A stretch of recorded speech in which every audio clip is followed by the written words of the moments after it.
प्रतीक्षा पूर्ण हो रही है। प्रतीक्षा अपने सुख करता दुख हरता के आने की। प्रतीक्षा 10 रोज के आतिथ्य और सेवा भाव की। प्रतीक्षा आगमन और आवाहन की।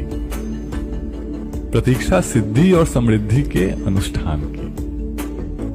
बप्पा आ रहे हैं प्रतीक्षा पूर्ण करने, ईश्वर बनकर नहीं, सबके सखा बनकर।